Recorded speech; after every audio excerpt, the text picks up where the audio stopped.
আর এখন আপনি না, খ্রিস্টান। নাম তো কোনো পাল্টায় না। পাল্টান তাহলে আপনার নাম? নাম একই আছে। তাহলে আপনার নাম? না, নাম আমি বলবো আমার না, নাম আপনি একটা অচেনা মানুষ। আমার নাম মোহাম্মদ কাদের। বুঝলাম, আপনি একটা পুরুষ মানুষ, আপনাকে আমি কেন বলবো? একটা মেয়ে জিজ্ঞেস করলাম, তা নাম এমনি বলা যেতে পারে না? পুরুষ মানুষ আপনাকে আমি বলবো। না, আপনি তো বললেন যে আমি তাহলে হিন্দু ধর্ম থেকে আপনি খ্রিস্টান হ্যাঁ, আমি হয়েছেন। তো বলছি হিন্দু থেকেই এসেছি। হিন্দু থেকে এসছো হ্যাঁ, আমি তো স্বীকার করছি হ্যাঁ, সেটা। তাহলে হিন্দু ধর্মটা আপনার নিশ্চয় ভালো লাগেনি বলে আপনি যিশুকে। আপনি বলুন না, এতগুলোর মধ্যে আমি কাকে ঈশ্বর বলে মানি? এটা ঠিক, এটা আপনি ঠিক বলেছেন। কাকে? যেমন আমাদের মুসলমানের মধ্যে একটাই মানি, সেটা আল্লাহ। তাছাড়া আমরা এতগুলো কাউকে মানি বলছি, না। আমি কাকে মানি? হ্যাঁ, এটা এটা এটা আপনার পক্ষে যুক্তি আছে। ওদেরকে চতুর্দিক থেকে একটা দিক আছে, যে কোন দিকটা কিন্তু কেউ বলা যাবে না। একদিকে বলছে যে মানুষ সৃষ্টি হয়েছে শিব থেকে, অন্যদিক থেকে বলছে যে ব্রহ্মা থেকে। আপনি বলুন না, আপনার আল্লাহ কি কোনো মেয়ে চান করতে গেছে তার কাপড় খুলে নিয়েছে, কাপড় রেখে দিয়েছে গাছের ডালে? না না। এটা কখনো করেছে? কখনো করেনি। সে কি গাঁজা খেয়ে শ্মশানে মশানে আদারে বাদারে ঘুরিয়ে বেরিয়েছে? কখনো করেনি। এগুলো বইয়ের কথা, আমার কথা না না। না, ঠিক আছে। বইতে লেখা আছে, তাহলে কেন তাকে মানব? যে ন্যায়বান, যে আদর্শবান, তাকেই মানবো তো।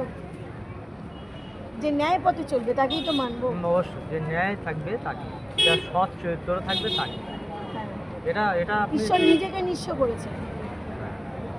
কিন্তু ঈশ্বরকে কেউ চোখে দেখেনি। কৃষ্ণ ধর্ম সংস্থাপনের জন্য যুদ্ধ করেছে, কিন্তু ঈশ্বর নিজেকে নিঃস্ব করেছে। কিন্তু ঈশ্বরকে কেউ চোখে দেখেনি। এবার কি, ঈশ্বর কি ওদেরকে পাঠায় যখন পৃথিবীতে প্রলয় ঘটে, যখন পাপে ভরে যায়, তখন কিন্তু ঈশ্বর কিন্তু ওদের পাঠায়। ওরা ঈশ্বর নয়, ঈশ্বরকে আমরা কেউ চোখে দেখি। মনসাকে শিব ধরতে যাচ্ছে আসক্ত হয়ে, তখন মনসা বলছে কি করো মনে করে দেখো। মনসার বইতেই লেখা যে আমি তোমার কন্যা। কন্যা, মনসা কন্যা। তো শিব যদি সবই জানে, তাহলে শিব জানে না যে মনসা তার কন্যা? তাহলে তিনি ওইভাবে তাকে কেন ধরতে যাচ্ছেন আসক্ত হয়ে? না, তোমার ভেতর জ্ঞান আছে, তুমি ঠিকই না, বলেছো। জ্ঞান আমার নয়, ঈশ্বর।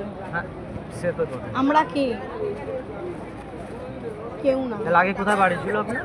একজন আমাকে বলছেন উপার্জন আমি করি। না।